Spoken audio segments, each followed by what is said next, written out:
Hello everyone, today we're going to take a look at the build bio or rig rundown of my Element Ecto that we like to call Harvey. So as I usually do, I'll start with the wheels and tires. Running the Duratrax Deep Woods CR on SSD 8-hole steel beadlocks. As you can see in there, I did vent them on two sides, and running the stock foams that came with the Deep Woods, but I did kind of trim the corners off and chamfer them a little bit just to make it a little easier to fit in there. The SSDs are kind of a narrower rim. I don't think I would have had to do that with a wider rim. The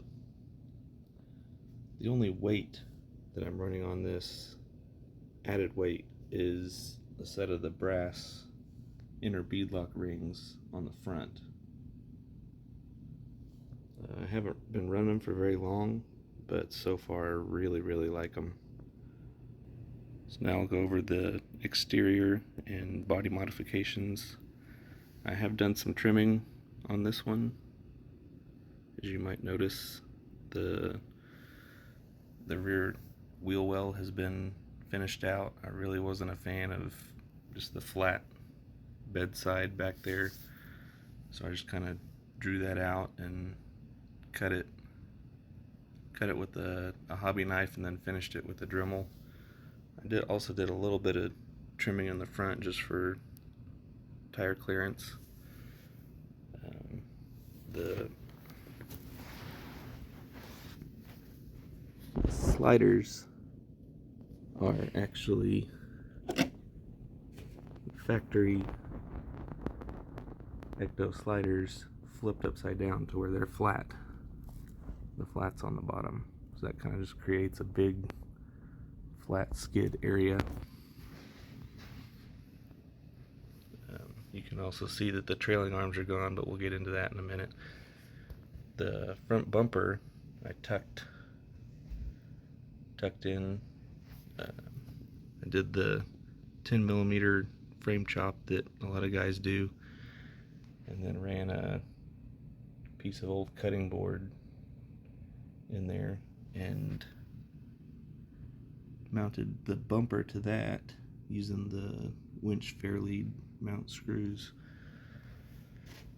It does tuck it in quite a bit, gives you a lot of extra clearance up front, which I really liked.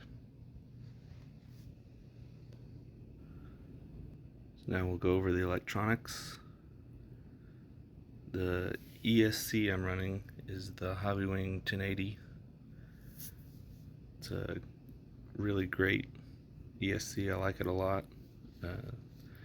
The stock ESC I had lasted about 5 minutes out of the box, so I had to upgrade to that pretty quick. I'm also running the FlySky GT5 radio and a FS-BS6 receiver. The batteries I run are Ovonic Air 2200 milliamp 3C lipos. These were a pretty good deal on Amazon, and I really like this thing on 3S. The motor I'm running is a Holmes Hobbies Crowmaster Sport 550 8-turn. Really like this motor, especially compared to the stock. It's got a lot better low-end startup and still has all that punch and top speed. It's got a lot better drag brake. Highly recommend these motors, especially for the price. You can also see here my custom battery tray. It's just some thin stainless sheet metal bent up.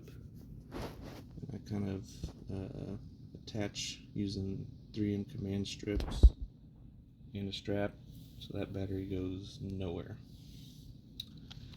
The servo I'm running is a Zoskay 35 gram or 35 kg off Amazon. I think that's a pretty decent improvement over the stock. I know it's not the greatest out there, but I think it does all right.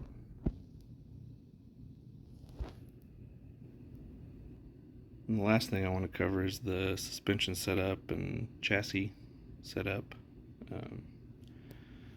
I did pretty quickly change it to 4-link using the Extreme RC 4x4 Servo-On-Axle kit, but it also came with all the parts and hardware you need to convert it to 4-link. If you're into crawling for just straight performance, you can't go wrong with the 4-link. In the rear, as you can definitely notice, the trailing arms are gone. I switched over to a 12.3 inch wheelbase with linkage setup and high clearance links front and rear. Those are the factory team high clearance links with the stock uppers and the aluminum 4-link that came with the Extreme RC 4x4 kit in the front. The shocks are still the stock shocks, but I was having some issues with leaks, so I switched to STRC metal upper caps off Amazon, and the leaks have stopped, so it really worked out well. So that wraps it up. Thanks for watching, guys. If you have any questions or see anything I missed, leave a comment and I'd be happy to answer it or get back to you. We'll see you next time.